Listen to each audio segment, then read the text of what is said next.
दोस्तों आप भी अगर चीप रेट में किसी भी एयरलाइन का डोमेस्टिक या इंटरनेशनल फ्लाइट टिकट बुक करना चाहते हैं तो आज के इस वीडियो में फ्लिपकार्ट एप्लीकेशन के माध्यम से फ्लाइट टिकट लाइव मैं आपको बुक करके दिखाने वाला हूं। यहां से टिकट बुक करने का सबसे बड़ा फायदा यह है कि बैंक ऑफर और डिस्काउंट कूपन रेगुलर बेसिस पे चलते रहते हैं। और आपके जानकारी के लिए भी बता दूं, इनका टाई अप क्लियर ट्रिप से है और एक्सिस बैंक से भी है।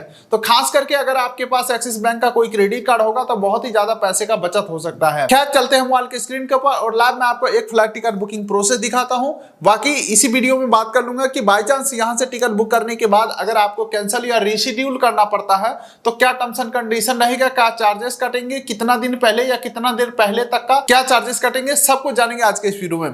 बेहतर जानकारी के लिए हम आ जाते हैं मोबाइल के स्क्रीन के ऊपर। आपको आ जाना है फ्लिपकार्ट एप्लीकेशन के ऊपर और यहाँ पे सबसे ऊपर में आपको ट्रैवल का सेक्शन दिखेगा, इसके ऊपर आपको क्लिक कर देना है। और यहाँ पे देख सकते हैं ट्रैवल के ऊपर क्लिक करते हैं तो फ्लाइट, होटल, बस का ऑप्शन है, तो यहाँ पे हम फ्लाइट के ऊपर क्लिक करेंगे।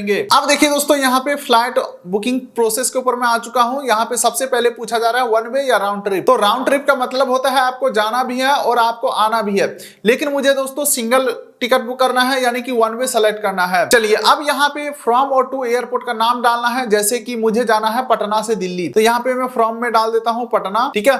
और ये आ चुका है लोक नायक जयप्रकाश एयरपोर्ट पटना, इसे मैं सेलेक्ट करता हूँ। अब यहाँ पे पूछा जा रहा है जाना कहाँ है, जाना है मुझे दिल्ली, ठीक है। तो ये मैं इंदिरा गांधी एयरपोर्ट दिल्ली सेलेक्ट कर लेता हूँ। दोनों एयरपोर्ट का नाम डल चुका है। अब हम यहाँ पे डालेंगे डिपार्चर डेट, यानी कि किस डेट में ट्रेवल करना है। तो यहाँ पे कैलेंडर से मैं एक डेट सेलेक्ट कर लेता हूँ। डेट मुझे चाहिए 15 जनवरी का टिकट, तो यहाँ पे मैं 15 जनवरी सेलेक्ट कर लेता हूं। और यहाँ पे रिटर्न डेट पूछा जा रहा है तो रिटर्न डेट नहीं डालूंगा क्योंकि मुझे रिटर्न टिकट नहीं चाहिए, ठीक है। तो अब चलिए डन के ऊपर मैं क्लिक कर देता हूं। और उसके बाद अगला आ रहा है यहाँ पे ट्रेवल और केबिन क्लास, इसके ऊपर मैं क्लिक करता हूं। तो कितने एडल्ट है 1 2 3 4 ऐड कर लेंगे, बच्चे और इन्फेंट का भी 1 2 3 4 ऐड कर सकते हैं। आपके जानकारी के लिए बता दूं, अगर आप पहली बार फ्लाइट बुक कर रहे हैं तो 2 साल से 12 साल की उम्र का अगर कोई बच्चा है तो इसका भी पूरा किराया लगेगा और सीट भी मिलेगा।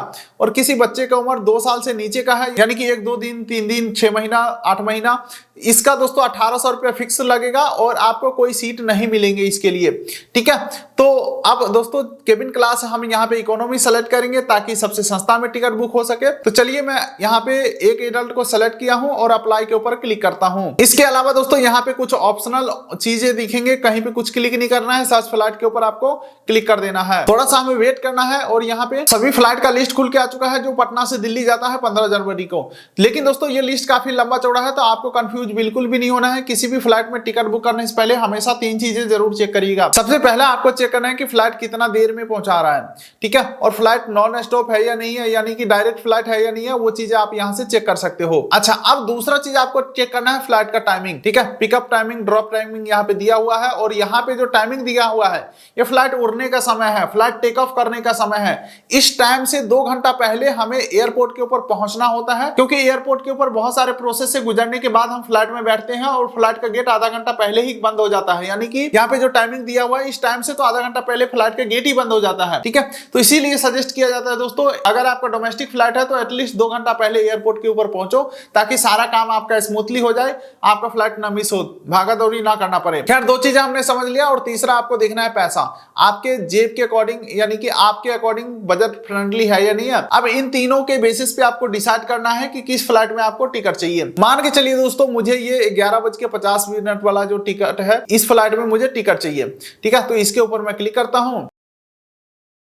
अब थोड़ा सा हम वेट करेंगे, प्रॉपर यहाँ पे डिटेल खुल के आ चुका है, फ्लाइट का टाइमिंग वगैरह सारा कुछ यहाँ पे आ चुका है। न्यू दिल्ली टर्मिनल 1 में ये फ्लाइट पहुंचाने वाला है। बाकी दोस्तों यहाँ पे मैं फेयर टाइप रेगुलर रखने वाला हूँ, यानी कि सस्ता वाला ही रखने वाला हूँ। इसी में हमें बताया जा रहा है कैंसिलेशन चार्जेस कितना कटेगा। अगर हम इस टिकट को कैंसिल करते हैं तो 4399 रुपये काट लिया जाएगा, बाकी बचा अमाउंट रिफंड किया जाएगा। अगर हम डेट चेंज करते हैं तो 3399 रुपये इस टिकट से काट लिया जाएगा, बाकी बचा अमाउंट अगले टिकट के फेयर में एडजस्ट हो जाएगा और फेयर डिफरेंस हमें पे करना पड़ेगा नए डेट का, तब नए डेट में टिकट बुक हो जाएगा। तो चीजें हम समझ चुके हैं दोस्तों। बाकी इस टिकट के ऊपर 7 kilo cabin baggage, 15 kilo check in baggage मुफ्त मिलते हैं। सीट जो है आपको खरीद के लेना पड़ेगा, यानी कि फ्री वाला सीट भी होते हैं, ठीक है। चलिए अब यहाँ पे ऑप्शन आ रहा है सीट सेलेक्ट करने का, तो फ्री में भी सीट मिल जाएगा। सीट सेलेक्ट के ऊपर मैं क्लिक करता हूं और फ्री वाला सीट जो है वो पीछे से देख सकते हैं, ये सब फ्री वाला सीट है। कोई भी एक सीट को सेलेक्ट कर लेता हूं। बाकी आपके जानकारी के लिए बता दूं, अगर हम यहाँ पे सीट नहीं भी सेलेक्ट करेंगे या वेब चेक इन के समय भी नहीं सेलेक्ट करेंगे तो एयरलाइन ऑटोमेटिक कोई ना कोई सीट अलॉट कर देगा। ठीक है, तो सीट का मामला खत्म हो चुका है। सेलेक्ट मील के ऊपर क्लिक करता हूं, लेकिन मील भी कोई सेलेक्ट नहीं करूंगा, कुछ भी खाना पीना ऐड नहीं करूंगा। सेलेक्ट बैगेज के ऊपर क्लिक करता हूं, बैगेज भी ऐड नहीं करूंगा, कंटिन्यू करता हूं। अब दोस्तों नीचे स्क्रॉल करते हैं तो वैसे आप यहाँ पे पॉलिसी वगैरह पढ़ सकते हैं, लेकिन सारी चीजें हमने समझ लिया है। तो अब लास्ट में ना पैसा बचाने का बात कर लेते हैं। अप्लाई कूपन एंड सेव मोर के ऊपर मैं क्लिक करता हूं। अब देखिए दोस्तों, यहाँ पे बताया जा रहा है अगर आपके पास SBI का कोई क्रेडिट कार्ड है तो 16% का डिस्काउंट मिल जाएगा। इसके ऊपर मैं अप्लाई करता हूं तो 671 रुपए का जो डिस्काउंट है वो अप्लाई हो चुका है। इसके लिए कंडीशन ये है कि SBI क्रेडिट कार्ड से हमें इस टिकट को बुक करना होगा।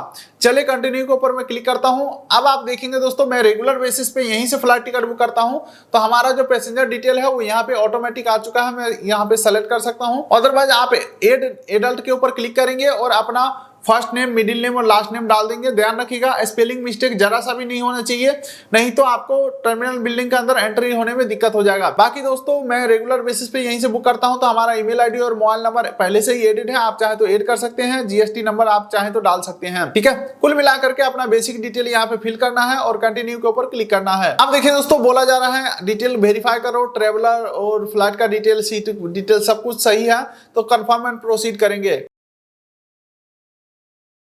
अब दोस्तों ये हम आ चुके हैं पेमेंट पेज के ऊपर। यहाँ पे बोला जा रहा है SBI के क्रेडिट कार्ड से ही पेमेंट करो। अगर मैं दूसरे पेमेंट मेथड से पेमेंट करूंगा तो ये जो डिस्काउंट लगा है ना 671 रुपए का, ये हट जाएगा। हालांकि दोस्तों डिस्काउंट जो है वो रेगुलर बेसिस पे चेंज होते रहते हैं, तो आपको ये देखना है कि जब आप टिकट बुक कर रहे हो तो कौन सा कूपन कोड चल रहा है। ठीक है, ज्यादा डिस्काउंट देने वाला कूपन कोड अप्लाई कर लेना है। चलिए दोस्तों पेमेंट करता हूं मैं कंफर्म। जैसे ही हम पेमेंट कंफर्म करते हैं दोस्तों, इस प्रकार से टिकट हमें जनरेट होकर के मिल जाता है। टिकट का सबसे मेन होता है PNR नंबर, जो कि ये PNR नंबर एयरलाइन द्वारा इशू किया जाता है। इसी PNR नंबर से वेब चेक इन होगा और वेब चेक इन करने के बाद बोर्डिंग पास निकलेगा। उस बोर्डिंग पास से हम टर्मिनल बिल्डिंग के अंदर एंट्री कर पाएंगे और हम अपने यात्रा को कंप्लीट कर पाएंगे। उम्मीद करता हूं वीडियो आपको अच्छा लगा तो वीडियो कर दिए लाइक, चैनल कर दिए सब्सक्राइब, ताकि मिलेंगे ऐसे ही किसी अगले वीडियो में। तब तक के लिए नमस्कार।